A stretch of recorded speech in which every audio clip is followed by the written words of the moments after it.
at the heart, thank you. At the heart of every chapter, I usually talk about kind of what our goal is in that chapter. When we move all the way back in kinematics, it's the beginning of physics, so honestly, it's like, here we go, physics. You don't know what this is, right? But ultimately, what it came down to was describing motion. What is happening with motion, all the variables that go in. 2D kinematics went into talking about vectors and trying to practice with vectors, and at the same time, obviously describing motion in 2 dimensions with the idea that you could go into 3 dimensions, but basically this is how far, and I'm just going to go if certain situations come up. Forces. Forces is the heart of physics. Force is the heart of physics because it's the cause of all motion. Off you go. You got 3 laws. Okay, you got Newton's first. I'll just want to say at a constant velocity. Newton's second. Things want to accelerate if they got an unbalanced force. And Newton's third. Every force has an equal and opposite force. Number 5, energy is a little weird because it really kind of does the first 2 again. It talks about the cause and it talks about describing motion. But what's the thing we love about energy? What's the major difference about energy? Why we did it? It is scalar, correct. So then, of course, that's the end of chapter. That's the big 3. Those are the big 3. Everything really extends off of those. We started this semester with momentum. Momentum is, as we discussed, really just an extension of chapter 4, where chapter 4's math focuses a lot on the first 2 laws, 1 and 2, through mostly using second law. The chapter 6 discusses the third law with the idea of collisions and conservation of momentum.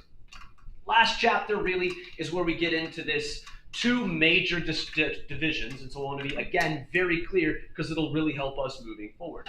The first half of chapter 7, circular motion, is actually once again just an extension of chapter 4. You saw that a lot on the test. We're doing a crap ton of Newton's second law all over again. Things are just going in a circle. We're focusing on, rather than changing magnitude, we're changing direction. But this is what I want to focus on right down here, the second half. The second half of chapter 7 really starts to take everything that is linear and convert it over to its rotational equivalent. Okay, so we said, for example, displacement went to, humor me, angular displacement. Angular displacement. Velocity went to angular velocity. Angular velocity, and acceleration went to Angular. So this chapter is meant to continue that particular process. Basically, we go back, we started with kinematics, and we did the rotational part. What was after kinematics? What did we do after kinematics? 1 and 2? Forces.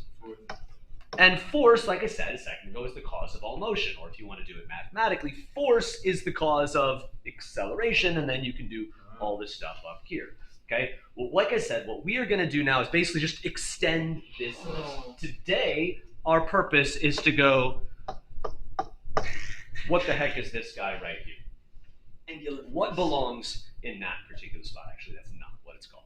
So, what we're going to begin with right now is I'm going to give each of your groups, we'll have, Miranda will have you join one of the other groups you can by yourself. Okay, I'm going to give you about 3-4 minutes, not a ton of time, and I'm going to give you kind of a placeholder for an object to rotate. Okay, now this does not have to be a meter stick. Okay? If you really want to do this example, you are welcome to do it with your pen, with your notebook, with your friend sitting next to you. Poke them, if this works for every object. The question is, what is necessary? What do you have to do? What do you have to have in order to rotate an object? You need a Now, hold on a second. I'm going to give you a couple of hints. Number 1. One thing that people get stuck on is last chapter we talked about centripetal acceleration. Don't forget that accelerations fall into kinematics. These are describing motion. They absolutely will have centripetal acceleration that's describing motion. That's not causing it. So I'll give you another hint. There are 3 things necessary to cause something to rotate. Okay? One of them, probably pretty quickly, you could measure absolutely. The other 2, I don't think you're going to have great names for, we've not discussed previously. So what you're going to want to do is more describe what it is you have to do to rotate. And one thing that'll help you with that is finding stuff that doesn't work. For example, let me show you this. Here you go. That definitely rotated, right? That didn't. Okay? So, what has to be the case? There have to be 3 things that are the case in order to get something to rotate. Wait, so we're not talking about It rotating has to be like this. an You can rotate however the heck you want. That is rotation, yes. This is rotation. This is rotation. This is rotation. Okay? This is rotation. All right. I This like is it. rotation. This is rotation. Dude, wait, can we put These like, are rotating. can we Okay, do like, changing if you want. Rotation is changing orientation. There's a crap ton. What's necessary? No. All right, off you go. It is asymmetrical force. People online will be right back in about 3 minutes after these messages. Well, I don't know though. Now I should absolutely do messages for you guys. Yeah. This video is sponsored by. You have something else to do. Can I see this real quick? If you If guys it's like an apple unbalanced juice, force, can still you do should it. 100% try 'Cause it's Simply the same- Apple. it's equal as that. Simply, this is absolutely a product if you didn't know this already. It's delicious. It's like It asymmetrical. it tastes a little bit more If you put the same force, like cider, quite frankly, but it's delicious. It's fantastic. Let's see other products that I highly endorse. You know what? On top of that particular thing, apples. Apples are delicious and a very important amount of fiber. You should absolutely just eat apples. The other great thing about apples is if for whatever reason you're trying to like worry about like consumption and losing weight, because they're a big source of fiber. These are probably a fantastic thing to make you not hungry. Along that particular front, okay, peanut butter. Peanut butter is also quite delicious and has excellent good fats for you in there as well. Now, if you just eat nothing but peanut butter, you won't be happy. But just add that into your diet if it's not already there. All right, what's up? We need to get like the classic YouTube outro. Like you need to edit that in with like a 3D spinning intro. You know? I got it. We need to edit that You in. like spin in and then I'll see you guys in the All right, next guys, couple more minutes here. Was that a sponsored advertisement? No, it was just me trying to fill my time. You'll find I want to help so badly that sometimes I don't give you guys the space to think about stuff. Like I'm doing it right now. I'm distracting you away from doing stuff. So like I have to like give myself something else to do so that I won't absolutely like give you the actual time to do it. That's why I mess around with unicycles and stuff at times. Like just like this is me doing something like, okay, twiddle your thumbs so you don't get in their way. By the way, I'm currently getting in your way. All right, off I go. Hey, hey.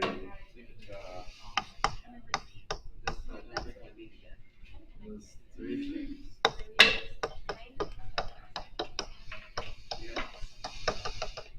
I have 2 beans for sale. No, that's more than two. That's 4 pieces.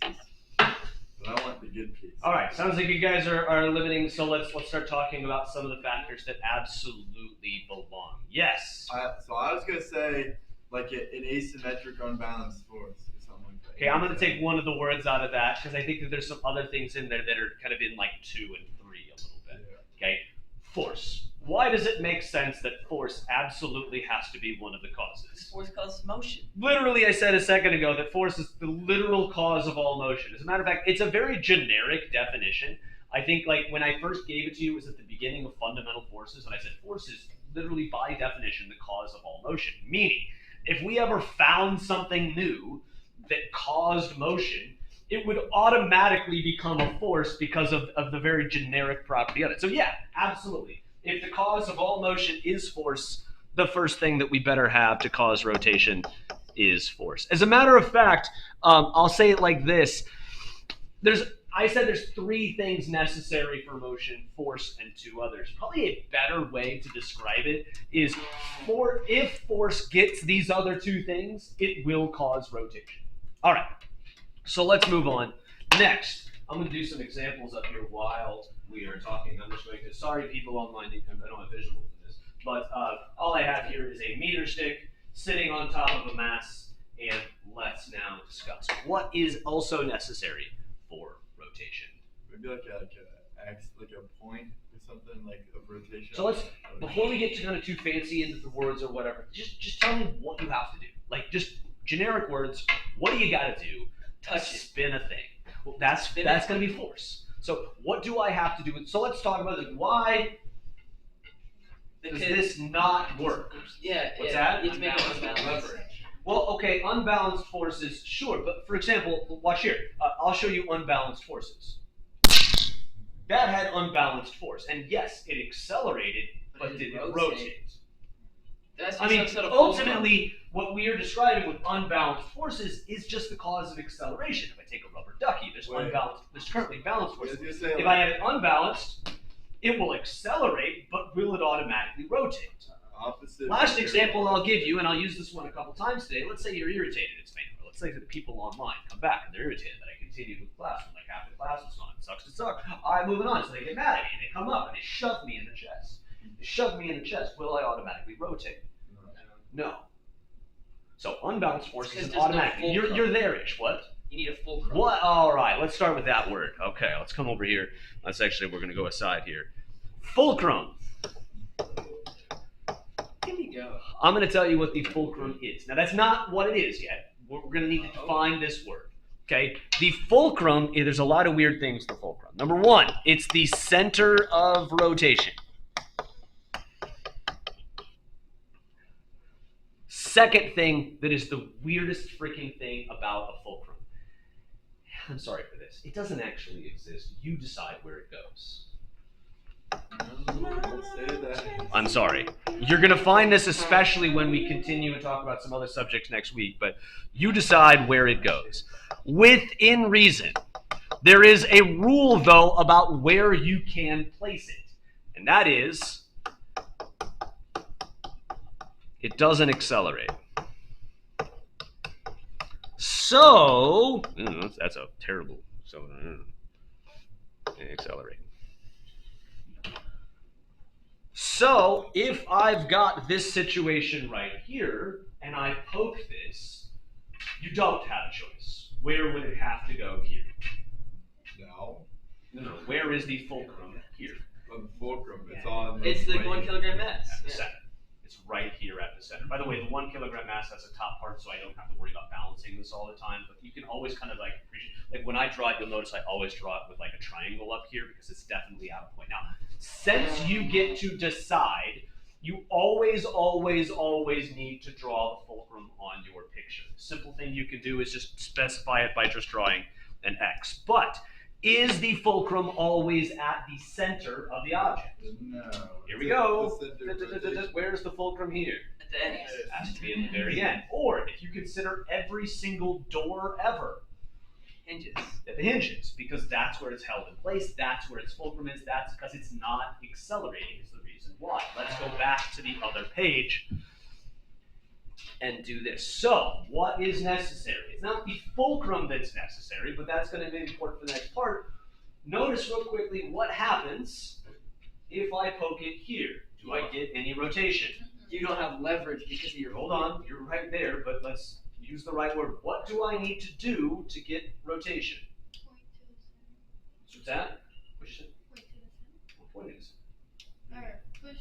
Wait, what was the question? What do I need to do differently with my finger right now to get rotation? Move it about centimeters a couple. Now, if I poke it here, I'm going to get rotation, right? What happens if I poke it over here? You get more. You get more rotation. So we need to define this, the distance from the fulcrum to where I'm poking. That is known as, and the second thing here that's necessary, the lever arm. The lever arm's definition is extraordinarily important, okay? Because it's going to be, you really need to be able to draw these in pictures. The lever arm is the distance between the fulcrum and where a force is applied. So I'll draw a picture for you real quick in that last example. The fulcrum, as we already stated, is right here.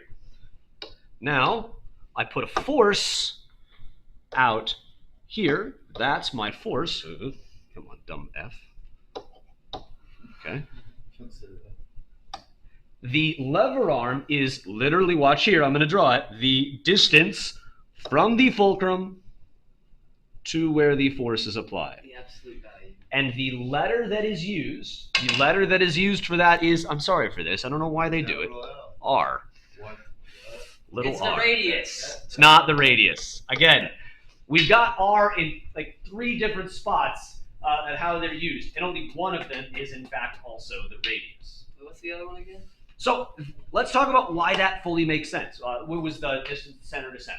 So like if you have two objects like this, you want to talk about their force of gravity. The distance from there to there is also r. Yeah. Is that a circle?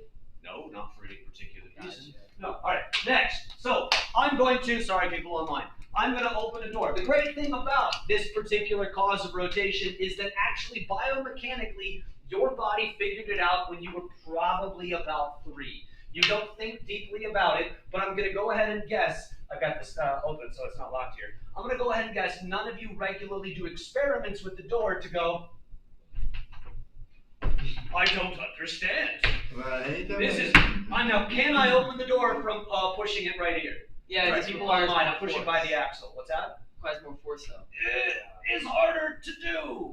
So where do all of you push? At the edge, where you get more Why? rotation. Why do you push? Well, Now, could you open it in the center? Yeah, The lever arm is larger, so you get more 100%. distance Yes. and rotation. By going over here, you increase the largest amount of rotation. Let's talk about a couple other examples. Sorry, people online. I've got a hammer here. Let's imagine that I had a nail in this table that I didn't want there anymore. I could, of course, take the nail and pull it straight out. No, I couldn't, of course, but like theoretically, it's within the realm of possibilities. Although everybody in here goes, no, absolutely, there's no way you're going to be pulled at all. That would take too much force. So instead, I pop this guy right in here, and notice I cause rotation. What do I do that helps me get that nail A out? lever arm. I have a larger lever arm. Last example that I'll give before I move on.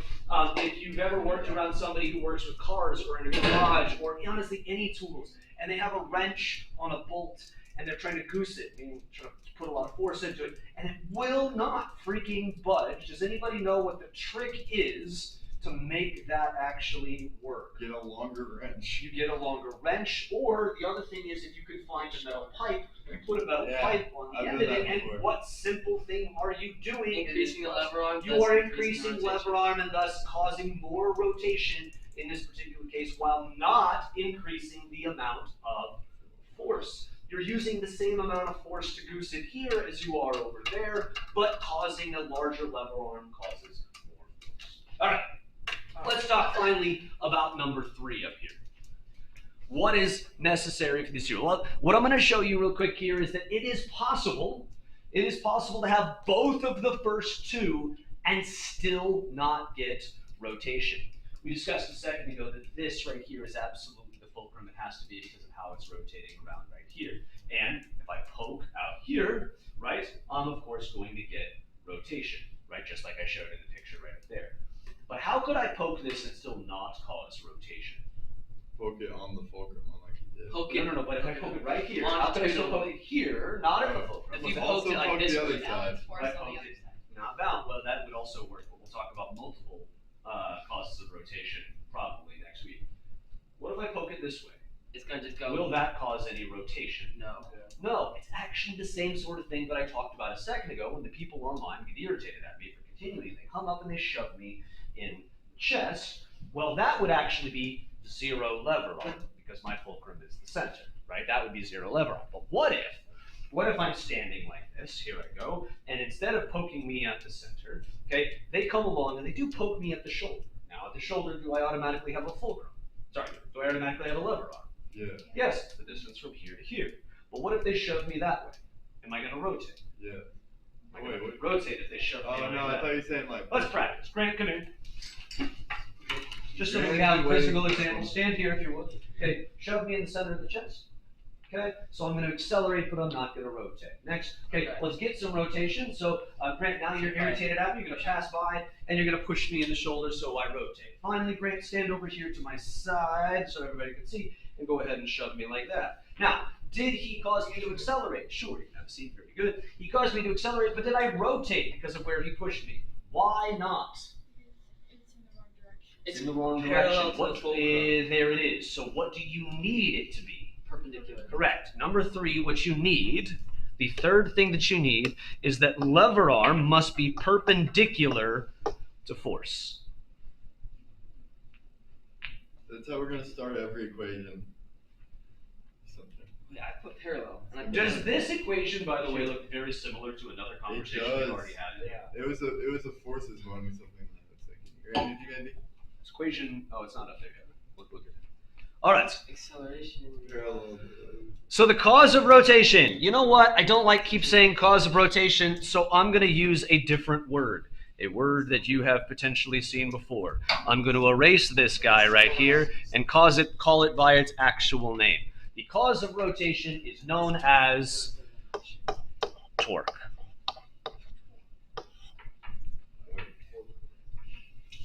Correct, like a torque wrench.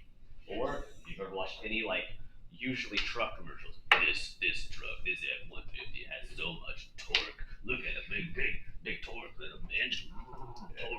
Anyway, torque, by the way, is a ridiculous word to use in that particular case because, quite frankly, every single motor vehicle ever has torque. The only major difference is torque sounds like a band. We're trying to sell banded people, need banded trucks, or whatever. Shut up, or whatever. Anyway, moving on. So, torque is the cause of rotation. Torque is when force has these other two.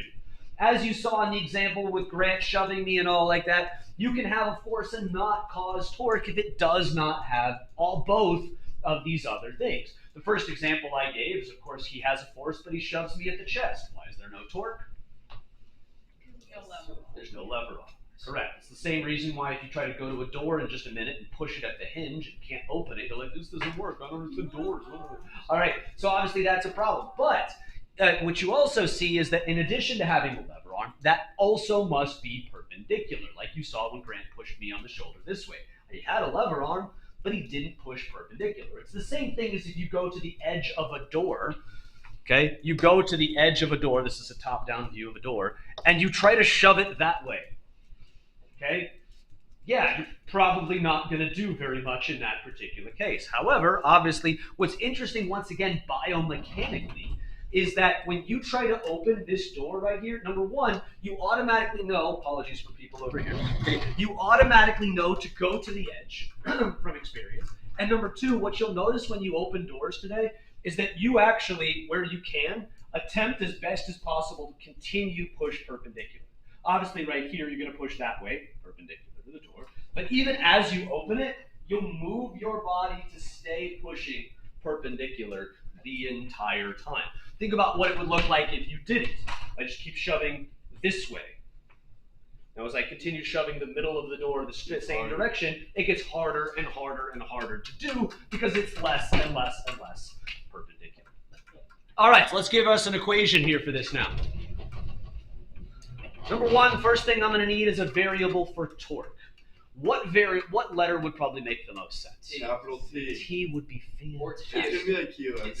It's not, well, it's okay. It's not the worst thing, but it is basically the Greek T. Okay? And the Greek T is known as tau. The way you do it is you draw a squiggly and then a circle underneath. There's your tau. So like on like 3 bits. Kind of like a pie with one side and a curve kind of off of it, that type of thing. So let's create an equation for torque. So I need three things. I need all three of these things in that particular equation. First thing, obviously, I need force. So the first thing I'm going to ask you is, if I increase force, if I increase push, what effect do you believe that'll have on torque and the cause of rotation? More rotation. More rotation. So more force, more rotation. So it makes sense if I talk about it in terms of a fraction, it should go on top. Now, whether or not it was squared or cubed or whatever becoming squared, it's the first power, you're fine. All right, now lever arm. As I increase lever arm, as R gets bigger, what effect should have on torque? Increase. So pretty much also go on top. Now, watch here carefully because mathematically, there's no reason why it can't go on the right side. But there is a reason you'll see in just a second. We actually put it over here on the left side. Next.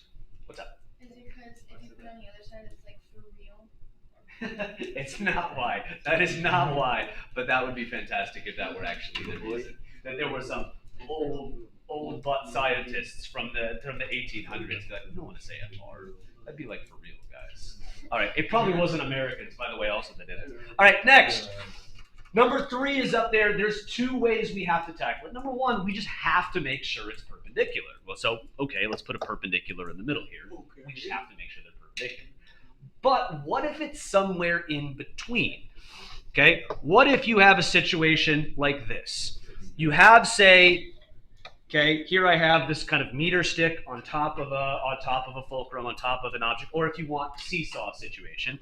And imagine that I have 4 possible forces of equal size that I could put right here, all at the exact same lever on. Will all of these forces, they're the same amount, have the same effect on torque?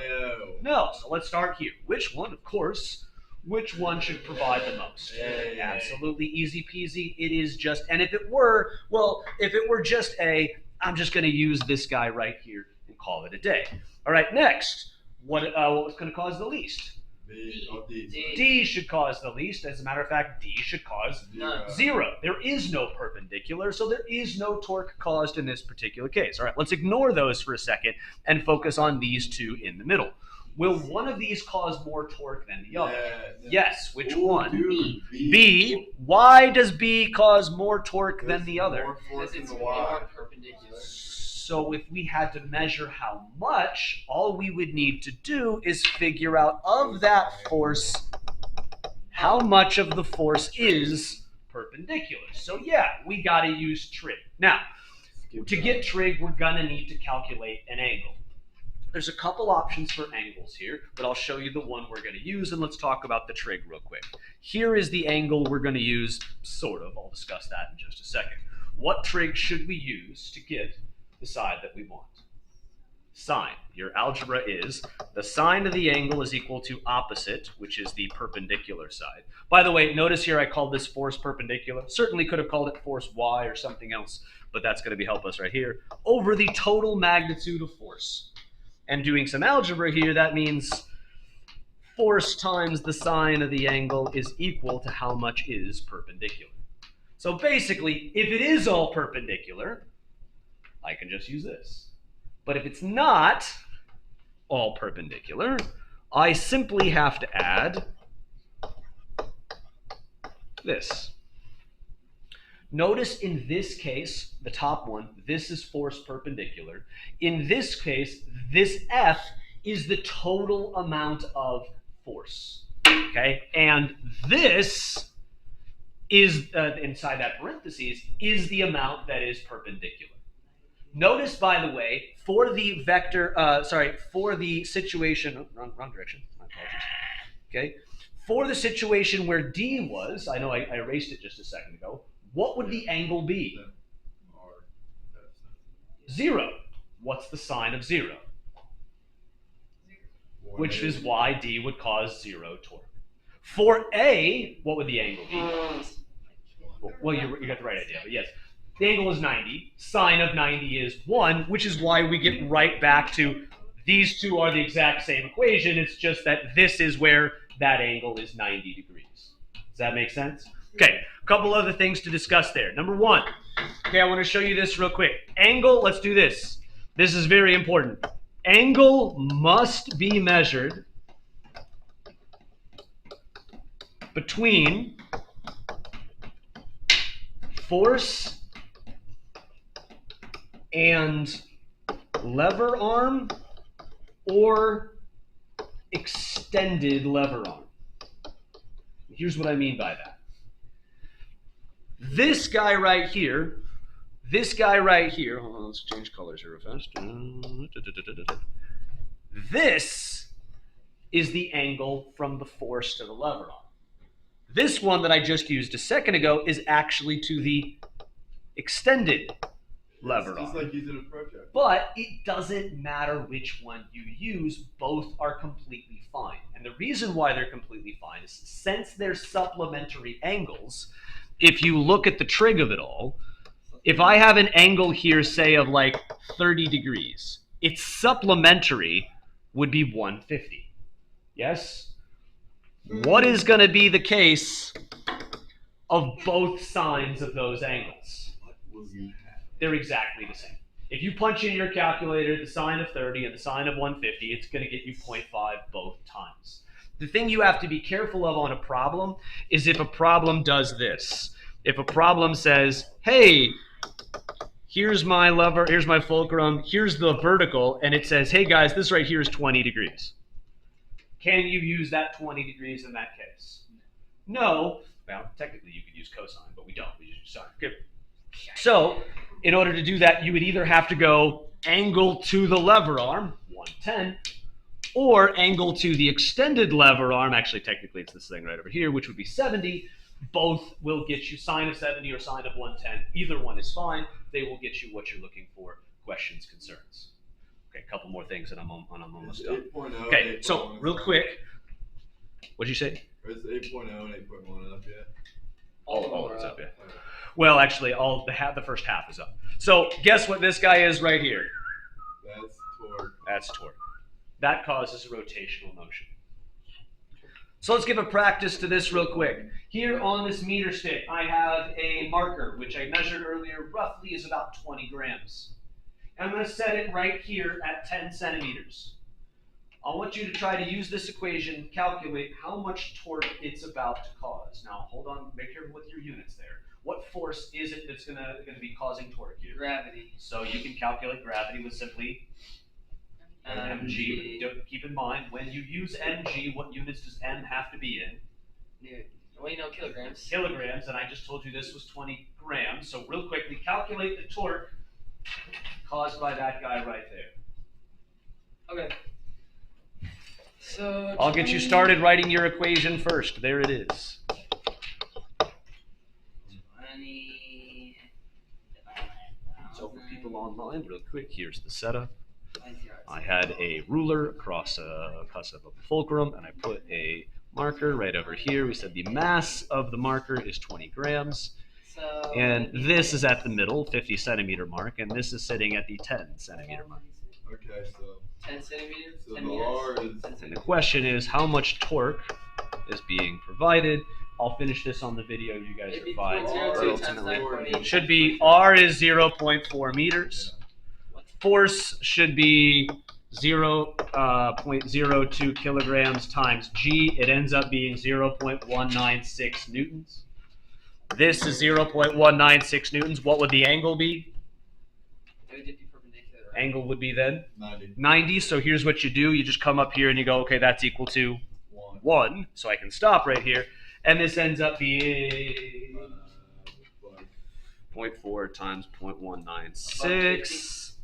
Give me 0.0784. Now, this is the last conversation we'll have, and we'll pick it up on Monday. What should the units be for torque? There's a problem with that we'll discuss later. Actually, and yes, you're right, but actually we do something weird, and we'll talk about why on Monday. Meters We actually per call it meter newtons. meter newtons. Now, the reasoning that we'll get into on Monday, we'll discuss it later. And if that sounds weird, you probably have heard foot pounds before. If you've ever been in around a mechanical situation or whatever, foot pounds is a measure in the English measurement of torque, where feet is the lever arm and pounds is the amount of What if force. instead of meters we call them